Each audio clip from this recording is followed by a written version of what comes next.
Software project management AKTU B Tech third year unit 2 के quick short की इस video में आपका स्वागत है। जो भी सारे टॉपिक्स को हम लोग कवर करने वाले हैं वो आप अपनी स्क्रीन पर देख सकते हैं। सॉफ्टवेयर प्रोजेक्ट मैनेजमेंट या फिर सॉफ्टवेयर की इंजीनियरिंग को हम लोग इस तरीके से बोल सकते हैं कि ये ड्यूअल इंजन ऑपरेटेड है, जिसके अंदर सबसे पहला पार्ट होता है सॉफ्टवेयर प्रोसेस, जिसका मतलब होता है कि एक स्टेप बाय स्टेप मेथड या फिर एक तरीका जिसके थ्रू हम लोग कोई भी सॉफ्टवेयर को डेवलप करते हैं, जिसके अंदर डिफरेंट अप्रोचेज आते हैं जैसे waterfall method, agile, RAD, XP और DSDM। साथ के साथ एस्टिमेशन मेथड जो होता है वो सेकंड डिज़न होता है, जिसका मतलब ये होता है कि कितना टाइम, कॉस्ट एंड एफर्ट लगेगा हमें किसी भी प्रोसेस को एग्जीक्यूट करने में, जिसके अंदर आता है कोकोमो, फंक्शन पॉइंट, कॉस्मिक और पैरामीट्रिक मेथड्स। इनको हम लोग डिटेल में कवर करेंगे। सॉफ्टवेयर प्रोसेस के अंदर सबसे पहला मॉडल आता है द वाटरफॉल मॉडल। जैसा ये नाम है वैसा ही इसका काम है। अगर हम लोग इसकी डेफिनेशन की समझें तो बेसिकली ये एक स्ट्रिक्टली लीनियर प्रोसेस होता है या फिर स्ट्रिक्टली लीनियर मॉडल होता है, जिसके अंदर हर एक फेज़ को कंप्लीट होना होता है, तभी हम अगले फेज़ को एग्जीक्यूट कर सकते हैं। इसके मैकेनिक्स की बात करें तो जो वर्क फ्लो होगा, जो मेथडोलॉजी होगी वो कंटिन्यूसली डाउनवर्ड चलेगी। साथ के साथ इसको जो बेसिकली इसके प्रोज हैं वो ये है कि इसको हम लोग ईजिली अंडरस्टैंड कर सकते हैं क्योंकि ये एक स्ट्रिक्टली लीनियर मेथडोलॉजी है। कॉन्स की बात करें तो इसके अंदर फ्लेक्सिबिलिटी बिल्कुल भी नहीं होती है। साथ के साथ अगर हमने एक फ़ेज़ को पहले ही कंप्लीट कर रखा है और दूसरे फेज़ में जब हम पहुँचे और उस समय पता चला कि पहले फेज़ में हमने गलती कर रखी है, तो उसको अपडेट करना थोड़ा डिफ़िकल्ट होता है हमारे लिए। याद रखें, वाटरफॉल मेथड एक 5 स्टेप प्रोसेस या फिर 5 फेज्ड प्रोसेस होता है, जिसके अंदर सबसे पहले आता है रिक्वायरमेंट यानी कि हमारी ज़रूरतें, डिज़ाइन यानी कि हम किस तरीके से डिज़ाइन करेंगे सॉफ्टवेयर के लिए रिलेटेड जो भी हमें जैसे जो भी सारे नीड्स होंगे एप्लीकेशन या फिर सॉफ्टवेयर के अंदर उसको। साथ के साथ कोडिंग, कोडिंग यानी कि ओवरऑल स्क्रिप्ट जिसके थ्रू हम लोग उस सॉफ्टवेयर को रन कराएंगे as per the need of the user. Testing यानी कि हम उसको चेक करेंगे। मेंटेनेंस यानी कि बग्स और उसको एरर फ्री हमेशा रखने के लिए हम उसको कंटिन्यूअसली मेंटेन करते रहेंगे। हम लोग अगले मॉडल सॉफ्टवेयर प्रोसेस के अंदर बात करें तो वो है अजाइल मॉडल। अजाइल मॉडल एक इटरेटिव अप्रोच होता है जिसके थ्रू हम लोग अपने सॉफ्टवेयर को स्मॉल और जिस तरीके से हम मैनेज कर सकें उन पार्ट्स में इसको ब्रेक करके हम किसी भी सॉफ्टवेयर को बनाते हैं, जिसकी जो मैकेनिक्स होती है वो क्या होती है, continuous feedback and rapid improvement cycles होती हैं। यानी कि कंटिन्यूअसली हमें फीडबैक मिलते रहता है कि हमारा एप्लीकेशन या सॉफ्टवेयर किस तरीके से काम कर रहा है, जबकि जो लीनियर अप्रोचेस होती हैं उनके अंदर ऐसा नहीं हो पाता है। इसके प्रोज की बात करें तो ये हाईली फ्लेक्सिबल होता है, फास्ट होता है, साथ के साथ ये रियल वर्ल्ड इंडस्ट्री स्टैंडर्ड भी होता है, यानी कि ये रियल वर्ल्ड में इंडस्ट्रीज के अंदर यूज किया जा सकता है।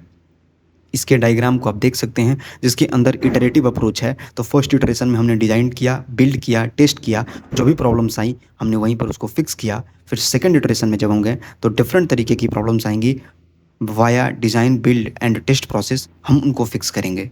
हाई वेलोसिटी फ्रेमवर्क्स, समझने वाली बात यह है कि हमारे पास पहले से ही वाटरफॉल मेथोडोलॉजी और अजाइल मेथोडोलॉजी है, लेकिन इन दोनों के अंदर कुछ फॉल्ट्स हैं। जैसे अगर हमें कम टाइम के अंदर किसी सॉफ्टवेयर को डेवलप करना है तो उसके लिए हमें हाई वेलोसिटी फ्रेमवर्क्स की तरफ आना पड़ता है, जिसके अंदर आता है RAD, XP और DSDM। वहीं यहाँ पर एक्सप्लेन किया गया है कि ये बेसिकली जो होती हैं ये एक स्पेशलाइज्ड अजाइल बेस्ड मेथड्स होती हैं, जिसको हम लोग यूज कर सकते हैं एक्सट्रीम स्पीड के लिए या फिर कस्टमर के इंटीग्रेशन के लिए, साथ के साथ स्ट्रिक्ट टाइम के कंस्ट्रेंट्स के लिए। रैपिड एप्लीकेशन डेवलपमेंट यानी कि RAD जो पहले नंबर पे आता है, उसके अंदर बेसिकली क्या होता है, हम लोग स्पीड जो होती है उसको प्रायोरिटाइज़ करते हैं, यानी क्विक डिलीवरी हम लोग कर पाते हैं यूजिंग रीयूजेबल कंपोनेंट। यहाँ पे थोड़ी सी फॉल्ट है, हमें हाईली स्किल्ड टीम की ज़रूरत नहीं होती है। जैसे अगर हमें बर्गर क्रिएट करने का तरीका पता होगा तो हम उसको बारी बारी से दूसरे लोगों को सिखा सकते हैं और उसके बाद हमें कोई भी दिमाग लगाने की ज़रूरत नहीं होती है। उस प्रोसेस को हम रिपीट करते जाएँ तो हमारा बर्गर तैयार होता चला जाएगा। नेक्स्ट है extreme programming. Extreme programming basically ये बताता है कि जो भी, याद रखें ये सारे के सारे अजाइल मेथडोलॉजी पर बेस्ड होते हैं, क्योंकि वाटरफॉल मेथड पहले काफ़ी स्ट्रिक्टली लीनियर है और काफ़ी टाइम कंज्यूमिंग प्रोसेस है। एक्सट्रीम प्रोग्रामिंग की हम लोग बात करें तो ये बेसिकली क्या होता है, इसके अंदर कंटिन्यूअस टेस्टिंग, साथ के साथ पेयर प्रोग्रामिंग और डीप कस्टमर इन्वॉल्वमेंट पे हमारा फोकस होता है। पेयर प्रोग्रामिंग का क्या मतलब होता है, जैसे एक गाड़ी चलाने वाला होता है ड्राइवर और एक होता है नेविगेटर, यानी कि गूगल मैप के थ्रू बता रहा होता है कि किधर जाना है, किस रास्ते को फॉलो करना है। उसी तरीके से पेयर प्रोग्रामिंग होती है, जैसा आप इमेज के अंदर देख सकते हैं। ये इमेज आपके लिए काफ़ी ज़्यादा हेल्पफुल होगा, जिसके थ्रू आप इजीली अंडरस्टैंड कर सकते हैं। थर्ड नंबर पर आती है डायनेमिक सिस्टम डेवलपमेंट मेथड। ये भी एजाइल बेस्ड मेथोडोलॉजी है।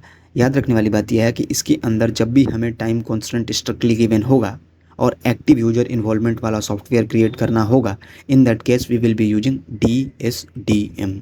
एग्ज़ाम में और ज़्यादा एक्सप्लेन करने के लिए यहाँ पर आपको काफ़ी डिटेल्ड टेबल बना के दी गई है, जिसको आप याद कर सकते हैं। जो भी through explanations we have gone, it is all summarized in this particular page. इस पेज में हमने उसे समराइज कर दिया है।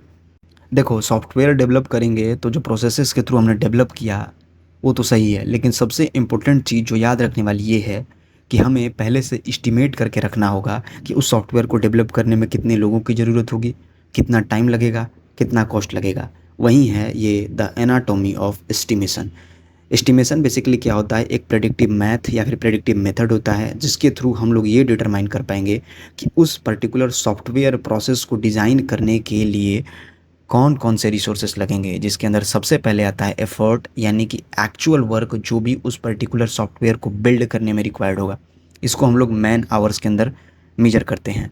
सेकंड नंबर पर आता है टाइम, यानी कि calendar duration of the project, जो कि यहाँ पे लिखा गया है। इसको हम लोग डे या मंथ के अंदर मेजर कर सकते हैं कि कितने टाइम स्पैन के अंदर हमारा सॉफ्टवेयर बन करके तैयार हो जाएगा।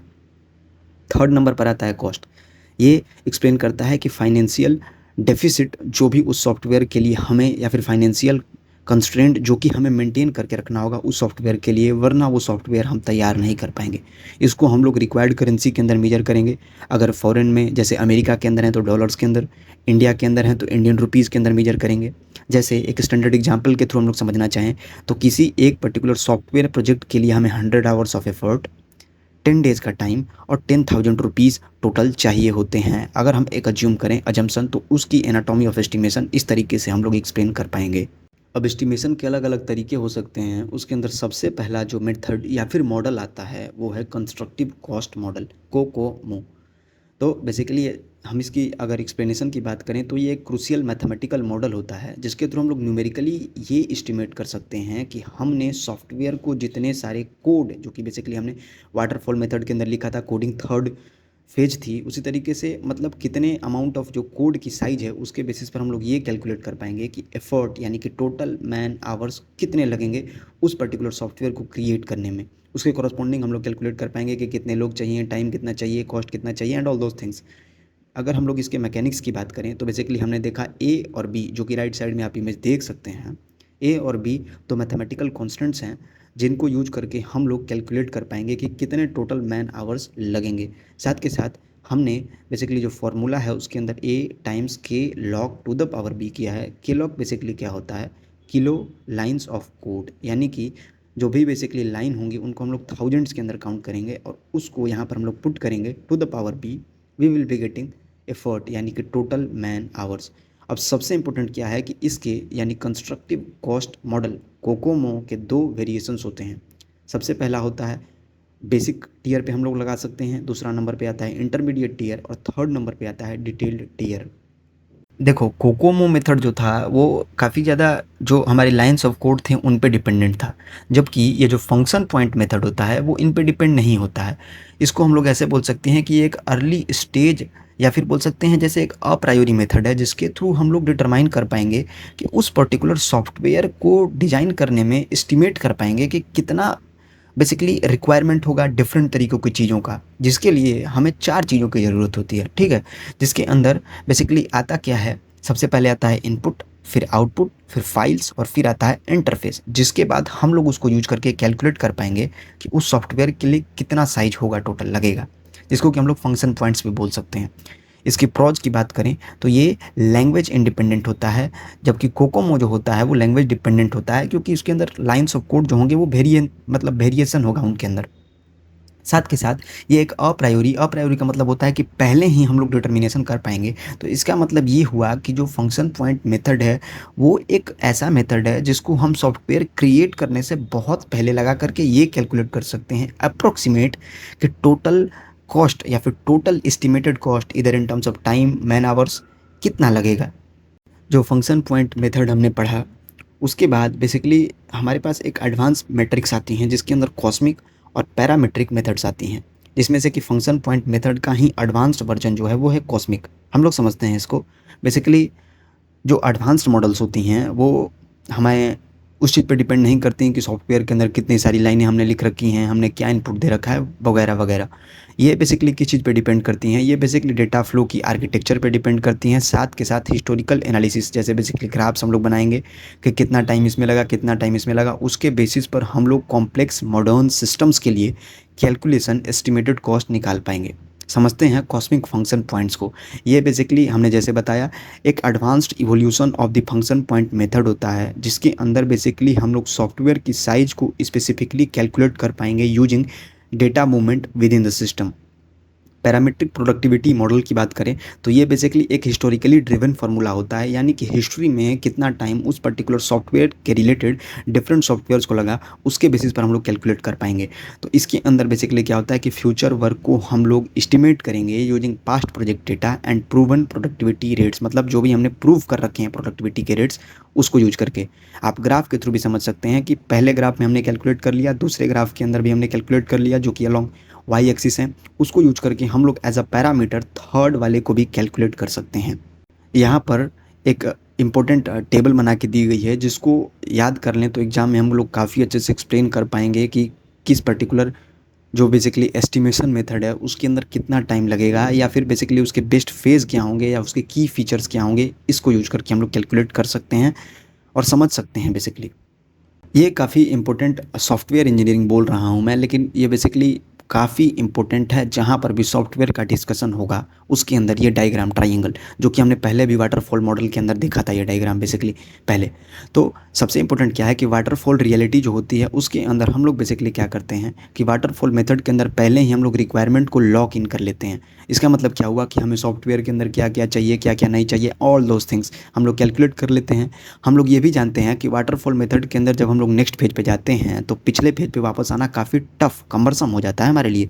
तो जो वाटरफॉल की जो रियलिटी है वो ये है कि अगर हमने रिक्वायरमेंट फिक्स करके रखा, और ऐसे समझ सकते हैं कि उम्मीद से अगर ज़्यादा पानी आ गया तो फिर हमारे लिए डैम क्रिएट करना पड़ जाएगा, यानी कि टाइम एंड कॉस्ट जो होंगे वो बलून करेंगे अनकंट्रोलेबली, मतलब काफ़ी ज़्यादा वो स्पीड से इंक्रीज़ करेंगे। इसी की वजह से अगर हमने रिक्वायरमेंट के अंदर प्रोसेस को बिल्ड इन करने में मतलब खुद को अनएबल पाया तो उसके केस में हमें प्रॉब्लम्स क्रिएट होगी यहाँ पर। यानी वाटरफॉल मेथड के अंदर हम लोग रिक्वायरमेंट्स को लॉक इन करते हैं, और अगर हमने रिक्वायरमेंट्स के अंदर अपने काम को कंप्लीट नहीं कर पाए तो इन दैट केस हमें प्रॉब्लम फेस करना पड़ेगा in terms of time and cost. Next है द अजाइल मेथड, जिसके अंदर बेसिकली क्या होता है हम लोग टाइम और कॉस्ट जो होती है उसको ही हम लोग लॉक इन कर लेते हैं कि मतलब इतना टाइम होना चाहिए इस प्रोसेस के लिए और इतना कॉस्ट लगना चाहिए, जिसके थ्रू क्या होता है कि अगर हमने एस्टिमेशन को गलत भी किया तो in that case we will not be having, बहुत बड़ा प्रॉब्लम हमें नहीं आएगा। क्योंकि हम लोग क्या करेंगे कि कुछ फीचर्स को एडजस्ट कर देंगे, जैसे कुछ फीचर्स को कम कर देंगे या फिर कुछ फीचर्स को बढ़ा देंगे, ताकि उस कॉन्स्टेंट के थ्रू मतलब 2 महीने के अंदर हम एप्लीकेशन को डेवलप कर पाएँ, सॉफ्टवेयर को डेवलप कर पाएँ और कॉस्ट के अनुसार ही कर पाएंगे। Thank you. अगर आपने वीडियो यहाँ तक देखा है तो पीडीएफ की लिंक आप डिस्क्रिप्शन से एक्सेस कर सकते हैं।